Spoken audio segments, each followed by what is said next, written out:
uma grande honra estar aqui no Espírito Santo, em Linhares, né? E cumprimentar todos os representantes da Ordem dos Advogados da região, cumprimentar os membros da banca, todos meus amigos. Não posso deixar de ressaltar assim a importância da obra que o professor Rodrigo Mazei tem feito no Estado do Espírito Santo, porque eu sou uma testemunha viva de que o Mazei, ele conecta o Espírito Santo, Vitória, todos vocês ao mundo e traz o mundo até vocês no que diz respeito ao processo civil. Eu tenho acompanhado aí o trabalho do Mazei na UFES há um certo tempo. Eu posso testificar que os melhores, mais estudiosos e mais dedicados processualistas, civilistas, têm realmente vindo para o Espírito Santo, têm palestrado na UFES, têm realmente contribuído aqui no crescimento da cultura jurídica de todos vocês. E fico muito feliz de ver um auditório assim tão grande, tão repleto, tão cheio de pessoas aí animadas com o processo civil. E como o Rodrigo Mazei falou que é difícil falar depois do Rodrigo, né? Imagina eu falar depois dos dois. Então vocês, por favor, me deem um desconto, já estou aqui nervoso, querendo beber água e tal, por favor, né? Vão com uma certa tranquilidade. Mas o que me deixou mais feliz nessa exposição, nessa noite, isso talvez tenha sido obra do acaso, não sei se o Mazei realmente organizou isso ou não, mas parece que todo o nosso discurso está convergindo para a mesma coisa. Quando o Mazei terminou a sua exposição dizendo que nós precisamos, que ele vivenciou um processo civil durante todo o tempo preocupado com as questões formais e esqueceu realmente do resultado e esqueceu realmente daquilo que era mais importante, que era o direito do seu cliente, eu posso dizer que ele simplesmente resumiu e sintetizou a minha exposição. Nós temos hoje aquilo que se chama um novo Código de Processo Civil, ou o Código de Processo Civil que já não é mais novo, mas ainda é um pouco novo, porque só tem 2 anos de idade. A grande questão, na minha opinião, que se apresenta para o futuro, não é nem necessariamente a maneira como nós vamos ler ou interpretar as palavras e as vírgulas desse código, mas é a mentalidade com que nós vamos lidar doravante com o processo civil. Não adianta nada você ter uma lei nova, 3.000 artigos, cheio de coisinhas aqui, cheio de coisinhas ali, mas se quando nós, operadores do direito, formos operar com o processo civil, nós continuarmos operando com o quê? Com aquele velho código, com aquela velha mentalidade, toda cheia de bolor, toda cheia de formalismo, toda cheia de burocracia, e que não percebe a verdadeira função e a verdadeira finalidade do processo civil. A primeira coisa que eu quero deixar claro aqui para os senhores é o seguinte: sem processo civil não existe Estado democrático de direito. O processo civil é a base, é a estrutura, é o fundamento, um dos mais fortes que estrutura esse nível civilizatório que o homem tem hoje na face da Terra, que é aquele de que ele quer ser regido pelo direito. Sem processo, isso é impossível. Agora eu pergunto, mas qual processo que eu preciso ter? Qual que é o processo realmente necessário para exercer essa função suprema e de natureza constitucional, que é propiciar e permitir que a civilização viva de uma maneira mais saudável, mais solidária e mais feliz no planeta Terra? Qual é o tipo de processo que a gente tem na nossa cabeça? Qual é o tipo de processo civil que você aprende nos seus livros, né, na faculdade. Então eu queria dizer o seguinte, na minha opinião, a mais importante alteração do Código de Processo Civil, de longe, são as chamadas normas fundamentais. Por que elas são as mais importantes?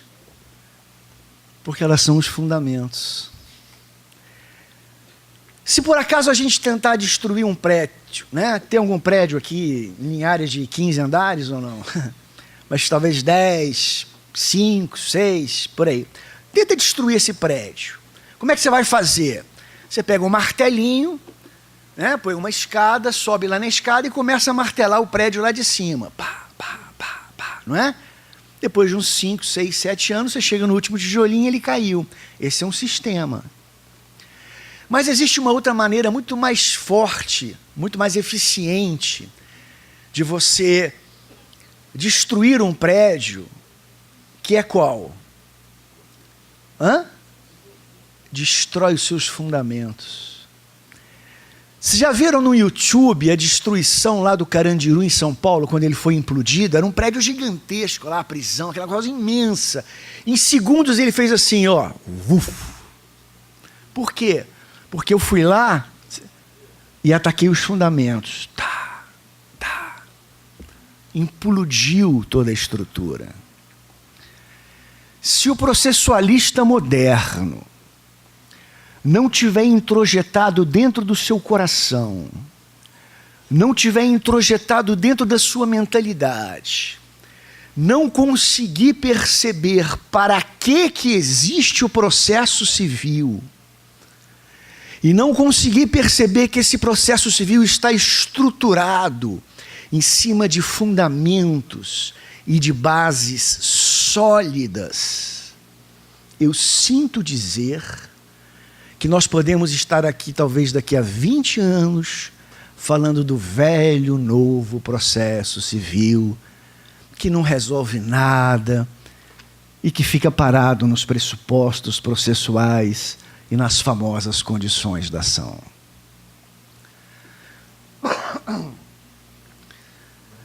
A pergunta mais importante que existe para mim no mundo jurídico é uma pergunta muito simples. Mas, infelizmente, nós não aprendemos a resposta dessa pergunta na faculdade. E, aliás, é uma pergunta de dificílima resposta. E eu quero que vocês pensem, na cabeça de vocês agora, eu vou fazer a pergunta, vocês pensem a resposta de vocês. O que é o direito? Nós vivemos um momento histórico que o direito ele é algo muito definido e muito especificado, porque ele é fruto de uma evolução histórica. O nosso direito que nós vivemos hoje, a civilização que nós vivemos hoje é uma reminiscência, é uma restauração que começou com a Idade Moderna e com o Renascimento, do quê? Lá do direito romano. Então os caras, os estudiosos, os cientistas pegaram lá aquele pessoal lá, direito romano, não é? Por que quando você vai estudar direito civil está cheio de termo em latim, né? Uso capião, por quê? Porque tudo começou lá em Roma. Aí na Idade Média a coisa ficou um pouco parada e depois eis que no curso da história nós tivemos um momento novo, que é o momento da modernidade, e esse momento da modernidade ele se inicia com um novo rei, com um novo dono do mundo. E quem é esse novo dono do mundo, da modernidade? É algo que se chama razão. O mundo passou a ser completamente controlado pela razão. O celular que a gente usa, o avião, tudo que a gente faz é fruto do quê? Do poder da razão. A modernidade é isso, eu, razão, sou a toda poderosa. A tal ponto que teve um sujeito que falou o seguinte: penso, logo, não importa o que vem depois do logo. O que importa é que tudo que vem depois do logo foi antecedido por um penso. Então nós temos um mundo regido pelo penso, pela razão. E esse mundo regido pela razão, esse mundo regido pelo penso, ele trouxe para o seu lado um tipo de conhecimento que ele falou o seguinte: esse é o único conhecimento verdadeiro. Que conhecimento que é esse? Qual é o conhecimento que hoje espelha a verdade? Se você pegar a barbatana de tubarão, botar num saquinho e falar isso aqui cura o câncer, ninguém compra, mas se você escrever embaixo, provado cientificamente. Opa! Por quê? Porque a razão, quando ela assumiu o poder na Idade Moderna, ela trouxe para o seu lado o conhecimento chamado científico e falou o seguinte: o único conhecimento que produz a verdade é a ciência. E ele começou a provar isso. Por exemplo, teve um sujeito chamado Isaac Newton, que sentadinho lá na poltroninha dele, o cara simplesmente com o poder da razão, decifrou todas as regras de movimento dos seres e de todos os corpos do universo. Parece que eu estou viajando, né? Como é que esse cara vai chegar falando de Newton aqui no negócio de processo civil? Mas vamos chegar lá, devagarzinho. Então o mundo jurídico falou o seguinte: ó poderosa razão que decifraste os enigmas do movimento dos corpos celestes, que fazemos nós no direito? O direito é o common law, o direito são aquelas decisões... Porque a Europa, senhoras e senhores, há 200, 300 anos atrás, era uma opção de povos espalhados por ali. O que é o nosso direito? Então surge o expoente dessa razão, através de um movimento histórico chamado Iluminismo, e fala o seguinte: eu vou te dar o seu direito, humanidade. E surge um movimento que chama-se o movimento das codificações. O que é o movimento das codificações? É aquele movimento através do qual o direito passa a ser necessariamente um conjunto de normas gramaticais com poder de coação organizadas racionalmente. O ápice desse momento é o Código Francês de Napoleão.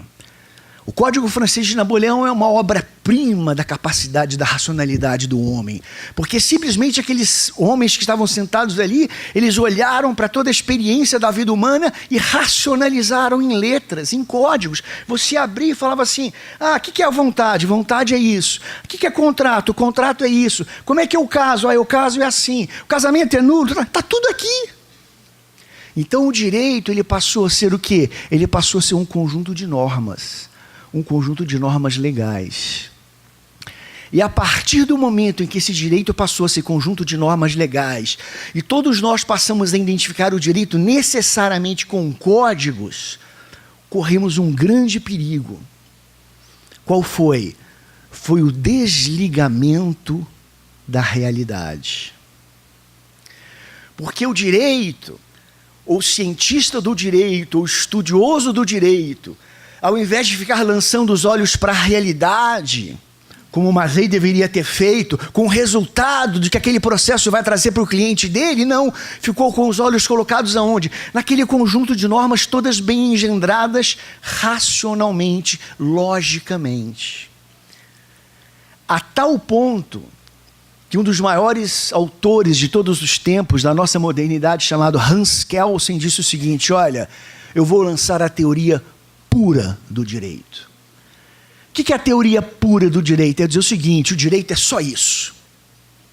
É só esse conjunto de normas produzidos pelo Estado. Mais nada é direito. O direito puro é isso. No Brasil, nós temos um famosíssimo e inteligentíssimo professor já falecido chamado Pontes de Miranda. Ele escreveu um tratado de mais ou menos 50 ou 60 volumes, não sei... 60 volumes, é uma obra jurídica talvez do mundo. A primeira frase do prefácio, sabe qual é? Alguém sabe qual é a primeira frase do prefácio do Tratado de Direito Privado de Pontes de Miranda? Pode chutar, alguém quiser. Ele falou o seguinte: o direito é um sistema lógico. Aonde eu quero chegar? Eu quero chegar nesse ponto. O direito, com esse movimento da codificação, ele se resumiu, ele se restringiu, ele virou o quê? Um conjunto de normas gramaticais expressas de forma racional e lógica dentro de um texto de lei chamado Código. E o Código de Processo Civil, ele seguiu também exatamente essa mesma feição. E a partir daí nós começamos a correr um grande perigo, um grande risco. Por quê? Porque o direito, as pessoas que lidavam com o direito, elas não estavam mais preocupadas com a vida das pessoas. Não estavam mais preocupadas com o que está acontecendo no seio da sociedade. Todos os grandes trabalhos, ou a maioria dos grandes trabalhos acadêmicos, jurídicos, eram trabalhos feitos em cima de interpretação gramatical e lógica das normas, sem necessariamente ter uma vinculação com o poder que aquilo tem de modificar a realidade da vida das pessoas. Então eu vou dar um exemplo para vocês em processo civil. Vou ser bem sucinto aí, que estou vendo que o pessoal está um pouco cansado já. Olha só, uma vez eu entrei com um processo, e por uma razão qualquer que não vem ao caso aqui, agora a gente teve que desistir do processo, porque tinha uma pessoa a mais que não era para estar lá. Mas aí depois falamos, não, temos que ajuizar realmente o processo que precisa, só que sem aquela pessoa. E reajuizamos a ação. Não me lembro se livremente ou por prevenção, eu sei que caiu com o mesmo juiz da ação anterior. Está claro o exemplo ou não? E aí esse juiz deu um despacho e falou o seguinte, olha, distribua-se livremente, eu não estou prevendo. Aí o cliente, assustado, apavorado, vira, Mourão, e aí, como é que está o processo? Estamos indo bem? Falo, estamos indo bem, já distribuí, só que o juiz falou que não é ele o competente, que o competente é o outro. Mas agora eles já mandam para o outro e daqui a 10 dias estamos julgados. Pô, legal. Aí sai o processo daqui e vai o processo para lá, para o outro juiz, que seria o juiz prevento. Aí chega nesse juízo, estou falando errado, não é juiz, é juízo, né? Chega nesse juízo prevento, o que esse juízo prevento fala? Não sou competente. Aí meu cliente me liga imediatamente após, falei, aí Mourão, como é que tá? Agora eu queria que vocês me ajudassem, como é que você explica para um ser humano que não é formado em direito, que não é versado nas grandes letras jurídicas, como é que você explica para ele que tem dois juízes, o da primeira vara e o da segunda vara, e os dois, nenhum dos dois quer julgar. E que por causa disso instaurou um procedimento lá no tribunal, que chama-se um procedimento de conflito negativo de competência, porque o tribunal tem que escolher qual dos dois que vai julgar. Aí eu pergunto para os senhores, isso é um processo civil voltado para a realidade? Ou isso é um processo civil voltado para o emaranhado de leis lógicas, formais? Qual é a diferença se vai julgar o juiz da primeira ou se vai julgar o juiz da segunda vara? Vou dar um outro exemplo para os senhores. O Código passado, né? Código de 73. Você tinha lá o quê? Fruto de uma elucubração lógica acadêmica muito forte, Alfredo Buzaide. Você tem 3 livros, processo de conhecimento, processo de execução e processo cautelar. Se você quer conhecer, é esse processo. Se você tem alguma medida de urgência, não, nem venha para esse processo, instaure um novo, porque a minha mentalidade lógica e racional não permita que eu misture conhecimento com urgência no mesmo processo. Ah, mas agora eu preciso executar. Ah, então você vai para outro processo ainda. Não sei se estou conseguindo me expressar. Estou conseguindo me expressar, senhores? No sentido de que nós temos, ou estamos vivenciando um processo civil totalmente fechado em si mesmo. Eu tenho um direito. O meu direito está clamando, os meus bens estão sendo perdidos, a minha família está morrendo, a casa está desmoronando, a barragem quebrou. E eu estou preocupado se o juiz competente é o da primeira ou da segunda. Você entendeu? E a gente está preocupado se o processo certo é o de conhecimento, é o de execução. Então, esse novo CPC, em todos esses pontos, ele avançou. Em todos esses pontos, ele se atualizou. Em todos esses pontos, ele se modernizou. Para quê? Para cada vez mais demonstrar, ou para cada vez mais incutir no coração de todos os processualistas, ou de todos aqueles que lidam com o processo, que o que importa é a solução da vida das pessoas. Um último exemplo. O sujeito, isso foi um aluno lá do mestrado da PUC que me contestou, eu fiquei sem palavras. Ele falou: Mourão, você aí é todo formalista, adequação, condições da ação. Tive um caso lá, eu era juiz numa cidade, o sujeito estava com um problema no plano de saúde, ia morrer, e entrou com uma ação na última hora, no último minuto, e pediu uma liminar para ser internado, para fazer a operação, senão ele ia morrer. Aí eu falei: que ação que ele entrou? O cara falou: ele entrou com mandado de segurança. Está certo? Direito líquido certo, está vendo? Tem autoridade coatora aí? Não tem. Aí ele falou para mim assim: e aí, Mourão, o que você faz? Do ponto de vista da adequação, está errado. Você queria que eu fizesse o quê? Que eu extinguisse o processo porque formalmente ele está errado e deixasse ele morrer? Ou que eu, apesar do erro formal, apesar da inadequação, satisfizesse a necessidade da vida porque ele tinha direito e determinasse a internação dele? A adequação, senhoras e senhores, é uma outra coisa que, a meu modo de ver, ainda precisa de muito estudo, ainda precisa de muito aprimoramento, porque é algo muito ultrapassado. Eu pergunto para os senhores: se eu ajuizar uma ação e der um nome para ela assim, ação de reintegração de posse, e ao elencar os fatos eu falo que eu sou proprietário de imóvel, que eu tenho um inquilino no meu imóvel e que esse inquilino paga um valor X de aluguel, só que ele não está pagando mais. E aí no final eu faço assim: peço, portanto, a reintegração de posse. O que você faz como juiz? Indefiro a petição inicial porque a ação está inadequada?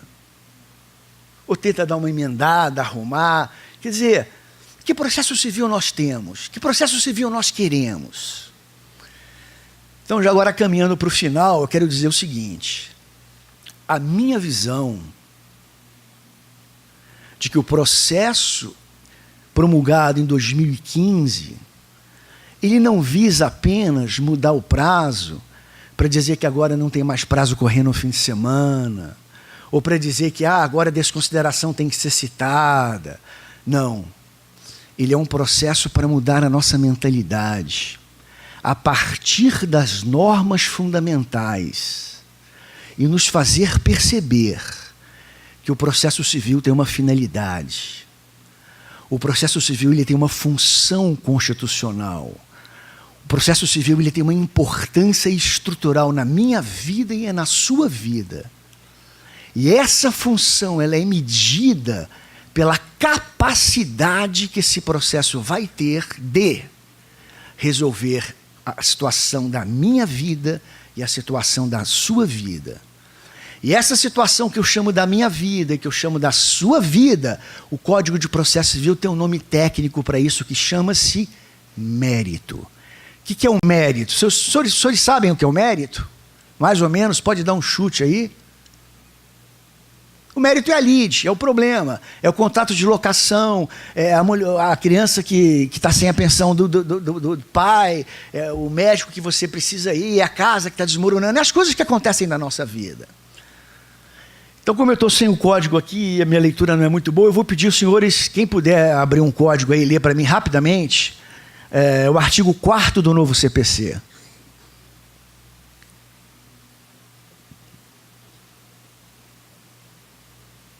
Pode ir, pode ir. Artigo 4º.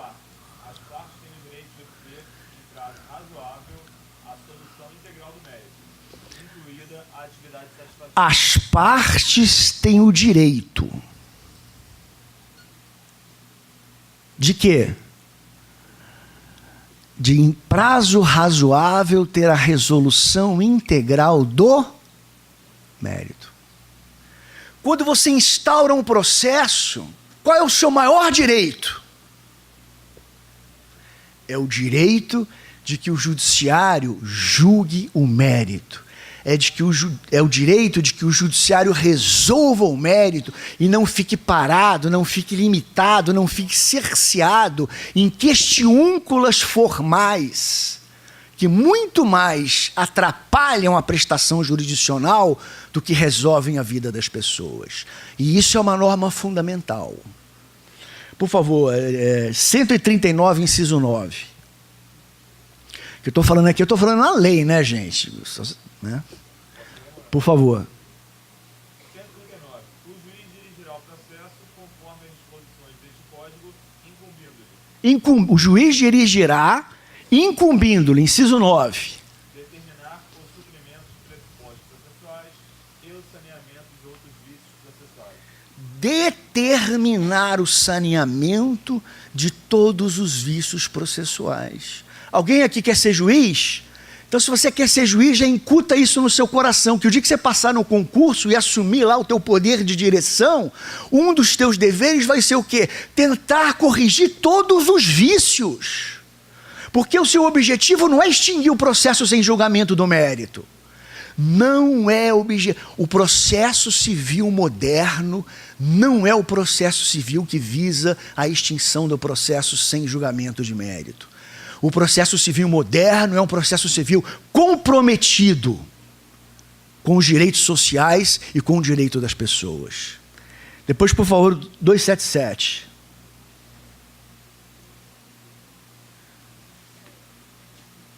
Quando a lei prescrever determinada forma, o juiz considerará válido o ato ser realizado de outro modo e alcançar a finalidade. A lei, o código estabelece uma forma, faça as coisas desse jeito, cite-se desse jeito. Só que de repente, quando você foi praticar no mundo real aquele ato, não houve uma correspondência entre o ato e a forma. O CPC velho, o processualista velho, o que ele faz? O ato é inválido, ou não correspondeu à forma. O que o processualista moderno faz? Se o ato, apesar de ter desrespeitado a forma, atingiu a sua finalidade, o juiz deve dizer que aquele ato é válido. Agora o 317, que é o artigo do Mazei. Por favor, Alexandre.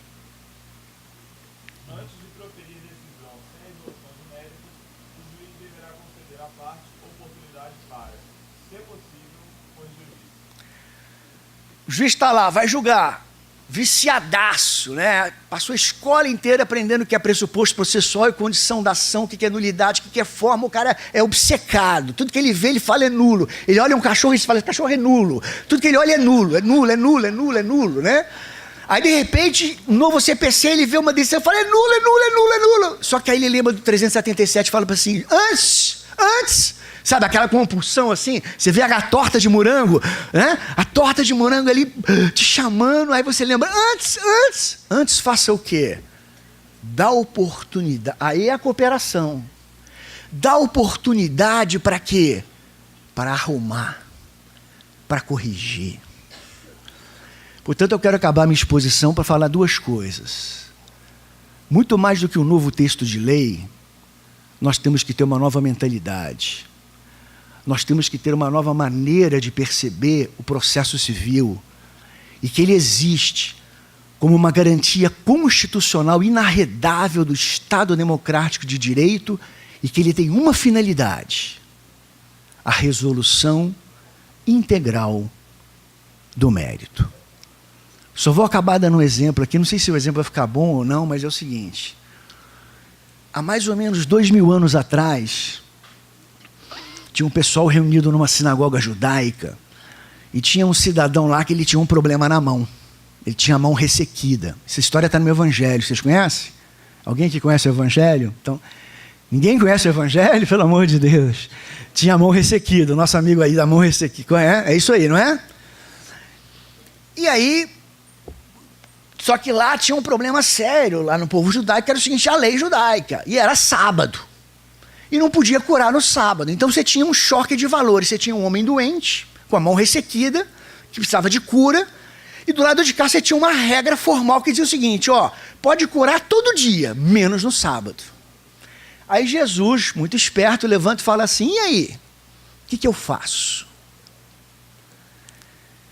Eu tenho a impressão que se fosse hoje em dia, numa faculdade de direito, o cara levantaria e falaria assim, Jesus, a gente sabe que você é do bem, que você ama todo mundo, que você quer curar, mas olha só, amanhã a secretaria vai abrir aqui, o senhor vai lá, protocola o seu pedido, Você quer curar o sujeito. Aí nós vamos analisar se as condições da ação estão presentes, nós vamos analisar os pressupostos processuais, nós vamos analisar se ele quer ser curado ou não. Aí a gente marca um dia para audiência, a gente intima para audiência, a gente faz um saneamento, né? E depois a gente estiga sem julgar o mérito. Desculpa, essa finalzinha aqui que eu me empolguei. Mas você quer ver? Porque no fundo é isso. O que é o processo civil hoje? Desculpa, Cisoba, o que é o processo civil hoje? Tirando toda essa cientificidade, existe uma grande cientificidade, uma grande elaboração acadêmica em cima. As mentes que se debruçam sobre o processo são inteligentíssimas. Mas, senhoras e senhores, nós precisamos de resultado. E a norma fundamental do artigo 4º diz o seguinte: as partes têm o direito à resolução integral do mérito. Portanto, extinção do processo sem julgamento do mérito é velharia. Eu agradeço a paciência de vocês e peço desculpas se me alonguei demais.